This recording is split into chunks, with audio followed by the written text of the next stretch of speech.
So that's halfway through the season so far. Tell me, what are your thoughts on the season so far? It's been an interesting one. We've started with pretty much a whole fresh new squad this season. So we've had a couple of players retained. A lot of our players are quite young players this season. So we've got a lot of 16-year-olds in the team. They've all come through the ADC route pathway. So we're starting to see the rewards of hard work from there.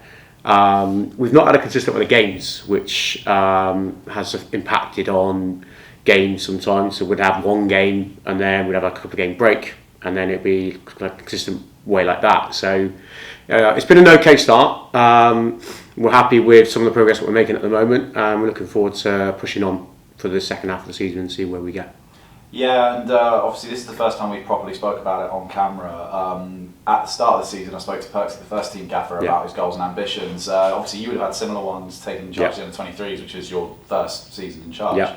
What were your goals and ambitions going into the season, and at this halfway point, at this review stage almost, how is that looking compared to what you thought at the start? Well, knowing full well that we were going to have quite an average age of a squad of young, we didn't set expectations massively high. We wanted to just settle the girls into this new league that we were going into, get them to adjust the difference between playing youth football and adult football.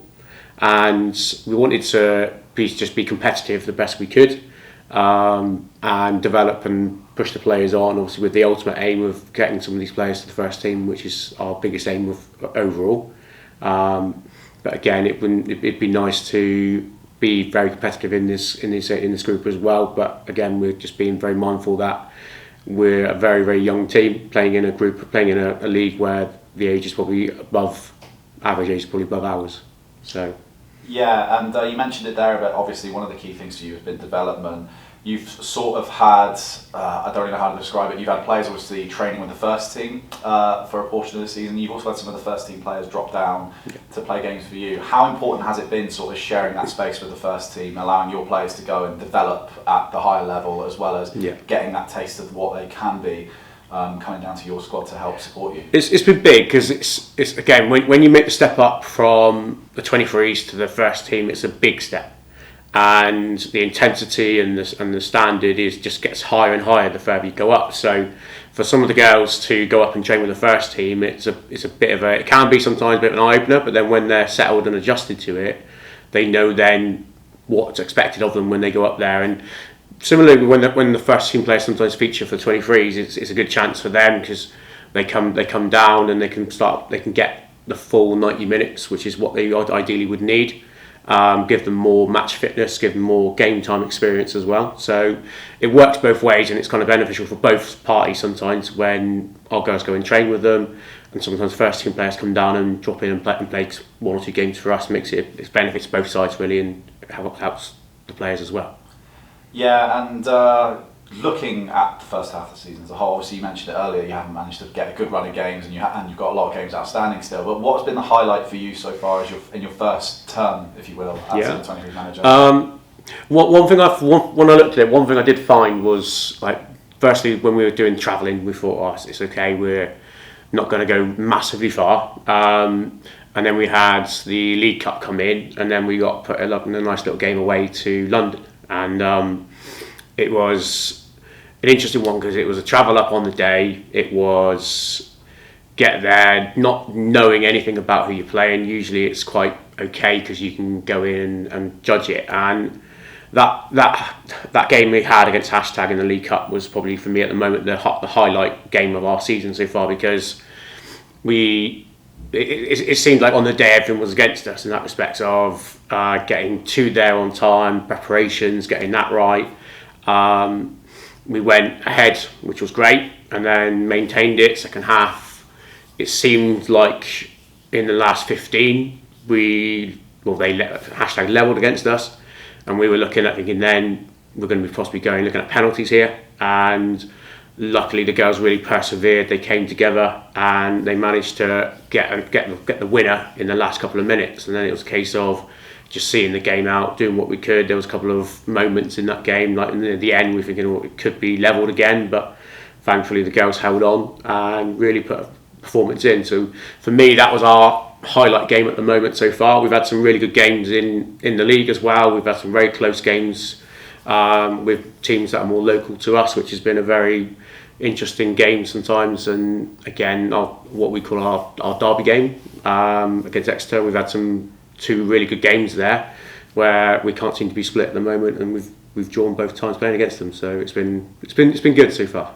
Yeah, and that's what it's about. It's about having those exciting games, isn't it? And I think as managers, obviously, it's always a bit daunting to watch those games, but when you get into it, it's always exciting, especially against Exeter. Yeah. You mentioned there, obviously, the players have shown togetherness and character in times of need. How would you sort of look at the overall? How would you look at the team overall? Obviously, some of them you might have known before, and some of them are obviously new to you this season. But as a squad, how would you sort of talk about their performance and their character as a group? You kind of mentioned it there, but is there anything further to add? Yeah, considering there's a bit of a mix of a couple of experienced players, and some very, very young players. Sometimes there's the togetherness is good with the girls. We get to, when we do our training, they really knuckle down, get on with it. When we go into the gym and do our strength and conditioning stuff, the girls they're really good. Their attitudes towards it is great because they just really knuckle down and get on with it. There's no, when you're there, sometimes there's that there could be that mindset of we're left to it. Let's kind of mess around a little bit or have a bit of a laugh. But the girls don't. They take it really seriously for themselves in terms of their development when they're doing it, and they just really get their heads down and get on with it. And it's a testament to the characters really. They just want to get on with it and and work hard. Yeah, it's a professional atmosphere in a sense that you've got the under-23s right now. Final question really is looking at the second half of the season now, looking forward. Is there anything you change about your goals and ambitions going into the second half of the season, or is it still sort of the same process for you about developing those players and about just sort of testing the water, if you will, this season and looking to next season to sort of up the ante? Yeah, it's the aims and expectations we're not massively going to change them for the remainder of the season. Like I said, our biggest goal, most of all, is getting players ready for the first team. That's the whole point of it, and to give these younger players the experience in women's football. So, come next season, we'll have players in our squad who they've had a season experience under the belts. Then we're going to have some more players coming through the ADC pathway that we have with our youth squad. So we're going to be gaining more and more players coming through. And what's really good with it is there should be now over the next 5-6 years, if not more, a consistent stream of players coming through. So again, giving girls more opportunities locally to go and play at a women's level, and especially at a good level as well that we're playing at the moment. Yeah, and just on top of that as well, and the kind of the whole talk about this obviously has been developing these players for the first team. You've got a game this weekend. How confident are you going into it after a break similar to the first team? Do you reckon you can come away with a win similar to how they did? We're hopeful. I mean, we're playing our local rivals again, so we're hoping that there has to be a winner in this game because it's a county cup game and it's a semi-final. So we're motivated to try and get to the final. That's where we want to be ideally, and hopefully win it. But again, we've got to somehow get that split between us and Exeter at the moment because it seems that both teams can't seem to beat each other. So, but as I said, this weekend there has to be a winner. Even if it ends as a draw in 90 minutes, it's going to be going to penalty. So we're confident of if we get a good performance in there, the result will follow it. Well, fingers crossed you get the result for 90 minutes. Ads, thanks very much for chatting to me, and I'll speak to you again in a couple of months. Thank you very much.